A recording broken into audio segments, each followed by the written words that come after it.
好多年嚟，俄羅斯喺國際舞台上面都展現出一種好獨特又帶啲孤單嘅姿態。喺東方國家嘅認知入面，俄羅斯嘅民族屬性經常被歸類到西方嘅範疇入面，但喺漫長嘅歷史進程當中，俄羅斯卻長期被西方主流睇係拒諸門外。呢種尷尬嘅處境，源自俄羅斯獨特嘅地緣環境同人民歷史，令佢處於一種唔係歐洲又唔係亞洲，唔係東方又唔係西方嘅模糊地帶。從地理分布嚟睇，俄羅斯嘅國土面積好廣闊，3/4嘅土地喺亞洲，只有1/4喺歐洲。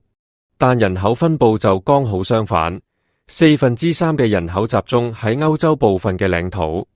喺經濟層面，俄羅斯嘅經濟中心同主要嘅工業基地都喺歐洲地區，首都莫斯科同聖彼得堡等重要大城市，大多都分布在歐洲。呢種地理、人口同經濟嘅分布格局，令俄羅斯喺地域特徵上面呈現出一種複雜又矛盾嘅特點。喺歷史發展脈絡入面，17世紀之前，俄羅斯都未被歐洲主流認知視為歐洲國家。歐洲文明起源於南歐地中海沿岸嘅古希臘、古羅馬文明，佢嘅複合範圍最北延伸到萊茵河、多瑙河、赫爾巴阡山一帶，而東歐平原從烏拉爾山脈西麓一直延伸到多瑙河，自古以來就係匈奴人、蒙古人等游牧民族入侵歐洲嘅天然通道。喺相當長嘅古代歷史時期，俄羅斯、烏克蘭、德國等廣大嘅東歐、中歐地區同南歐地區喺文明特質上面存在顯著嘅差異。1236年，成吉思汗嘅孫仔拔都率領蒙古軍隊遠征歐洲。從1240年到1480年，蒙古人對羅斯諸公國進行咗長達240年嘅統治。呢段統治時期對俄羅斯產生咗深遠又複雜嘅影響。喺負面方面，蒙古人統治期間對俄羅斯人進行瘋狂掠奪，給俄羅斯社會帶來沉重嘅災難。更為關鍵嘅係，呢個時期剛好係西方文藝復興同大航海時代興起嘅時候，俄羅斯卻因為蒙古統治而錯失機會，導致喺近代史上落後於西方列強。不過，蒙古統治都唔係完全負面嘅。喺民族形成方面，蒙古入侵之前，俄羅斯由好多彼此獨立嘅小公國組成，缺乏統一嘅民族意識。莫斯科大公國最早通過向蒙古稱臣，喺蒙古人嘅庇護下逐漸發展壯大。蒙古人喺政治上面推動咗一個完整統一嘅俄羅斯國家嘅誕生，為俄羅斯民族嘅形成奠定咗基礎。喺經濟上面，蒙古人帶來咗東方先進嘅技術同制度，促進咗俄羅斯經濟嘅一定發展。喺文化上面，俄羅斯語言大量借用咗蒙古語嘅詞彙，豐富咗俄羅斯文化嘅納涵。從血統傳承角度嚟睇，俄羅斯歷史上出現過好多有蒙古血統嘅貴族，其中有蒙古血統嘅大公有92人，大王有50人，公侯有13人。至少有300個貴族嘅世襲姓氏來自蒙古。喺沙皇家族入面，有2個皇帝明確帶有蒙古血統，帶有蒙古血統嘅皇后有6人。此外，擁有蒙古血統嘅俄羅斯名將有6人，科學家4人，文學家3人，好似庫圖佐夫、門捷列夫、陀思妥耶夫斯基、屠格涅夫等著名人物都喺度。蘇聯嘅締造者列寧嘅祖母都係蒙古人。崛起之後嘅俄羅斯民族展現出強大嘅擴張慾望，同時向東西2個方向進行領土拓展。不過喺西方擴張過程當中，俄羅斯遭遇咗歐洲列強嘅強烈抵制。當時西部嘅歐洲列強正處於國力上升階段，對俄羅斯嘅擴張行為保持高度警惕，令俄羅斯向西方嘅擴張之路充滿阻礙。相比之下，俄羅斯向東方嘅擴張就相對順利，最終一直延伸到太平洋地區。喺向東擴張過程當中，由當初金帳汗國分裂出嚟嘅阿斯特拉汗國、黑山汗國、西伯利亞汗國、克里米亞汗國都相繼被俄羅斯征服。從某種意義上面講，俄羅斯領土嘅形成過程喺好大程度上係對當初蒙古帝國遺產嘅繼承。歷史上俄羅斯同蒙古嘅關係充滿糾裂。一方面，蒙古人嘅統治嚴重傷害咗俄羅斯人嘅民族自尊，給俄羅斯民族帶來心理創傷。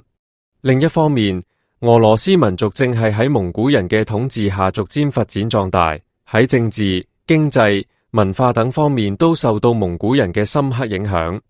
同時，蒙古人對俄羅斯嘅統治都導致其他歐洲國家普遍將俄羅斯視為混有蒙古血統嘅白色韃靼。呢種認知造成咗俄羅斯同西歐國家喺文化心理上面嘅隔閡。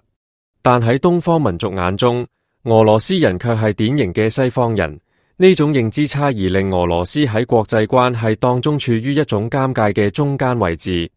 從人種、語言同宗教等基本要素嚟睇，俄羅斯人同蒙古人存在明顯嘅區別。俄羅斯人喺人種上面屬於白色人種，俄語屬於斯拉夫語族嘅語言。俄羅斯人所信奉嘅東正教係基督教嘅分支之一，而蒙古人屬於黃色人種。蒙古語族於亞爾泰語係蒙古語族，主要信奉藏傳佛教。既然俄羅斯人同蒙古人喺呢啲方面差異咁大，點解又話俄羅斯人曾經深受蒙古人影響呢？實際上，俄羅斯人有蒙古血統呢一點確鑿無疑，但俄羅斯主要傳承嘅仍然係東斯拉夫人嘅基因同文化。蒙古民族同之前草原上面崛起嘅匈奴、突厥等民族類似，係由若干唔同族源嘅部族融合形成嘅民族共同體。成吉思汗統一蒙古各部嘅時候，全蒙古總人口喺60至80萬人左右。呢度面船包括咗被納入蒙古民族嘅原塔塔人、滅人克、克烈、乃蠻等部族。喺蒙古草原統一之前，塔塔人部被阿拉伯人稱為韃靼人。蒙古西征過程當中，歐洲人或苦接觸過蒙古軍隊中原出自塔塔人部嘅人，或苦從阿拉伯人嗰度了解到韃靼人呢個概念，於是開始用韃靼一詞稱呼蒙古人。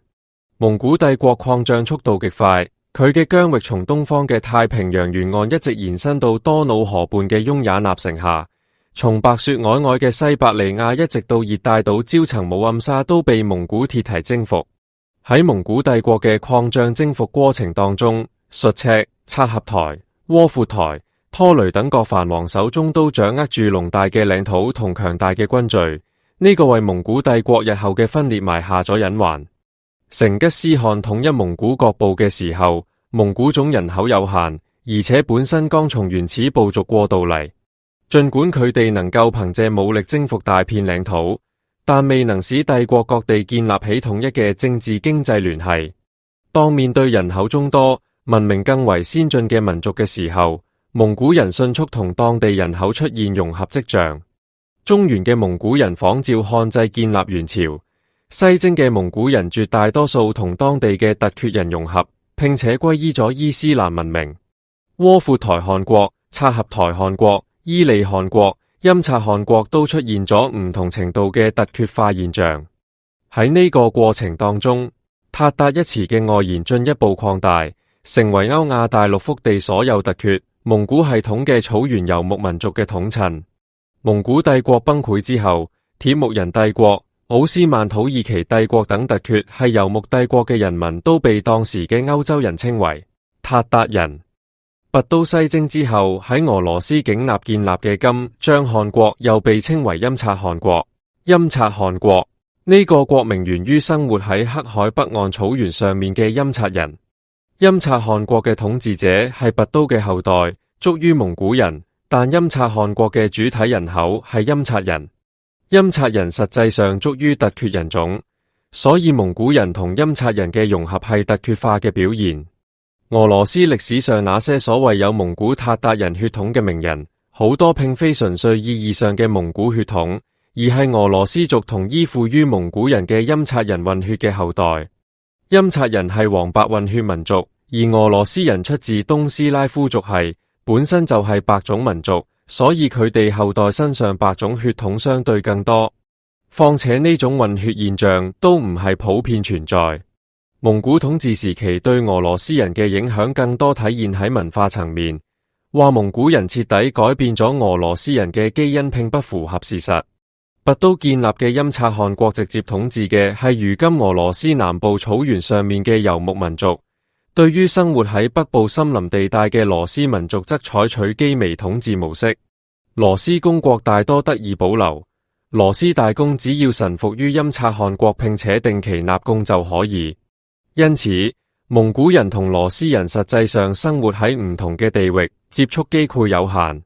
只有羅斯上層貴族先會同蒙古韃靼人進行政治聯姻，而在民間，羅斯人同蒙古人通婚嘅現象相當罕見。而且同羅斯上層貴族聯姻嘅蒙古韃靼人，經過長期融合，都已經唔再係純粹意義上嘅蒙古人。喺文化方面，蒙古人都未能徹底同化俄羅斯人。俄語當中雖然大量借用咗蒙古語嘅詞彙，但俄語同蒙古語屬於唔同嘅語言體系，有着本質嘅區別。同樣，對羅斯人實行羈微統治嘅蒙古人，從未試圖用自己嘅宗教信仰去同化俄羅斯人嘅東正教信仰。事實上，欽察汗國嘅蒙古人反倒喺欽察人嘅影響下，用伊斯蘭教取代咗蒙古人自己嘅長生天信仰。由此可見，俄羅斯喺種族、語言、宗教等各方面同蒙古係截然唔同嘅民族。就算咁樣，西歐國家仍然普遍將俄羅斯視為白色韃靼。呢種根深蒂固嘅排斥心理嘅形成，有着複雜嘅原因。從文化心理層面嚟睇，俄羅斯同西歐國家存在好多差異。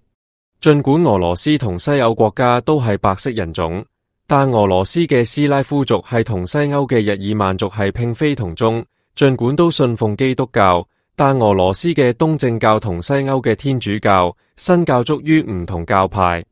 而且俄羅斯曾經被蒙古人統治200多年，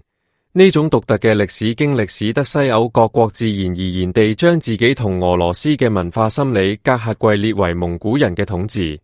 除咗文化心理隔閡，西方國家對俄羅斯嘅排斥仲源於現實利益嘅糾葛。西方國家同俄羅斯之間存在意識形態上面嘅分歧，俄羅斯龐大嘅體量都使西方國家將佢視為潛在威脅。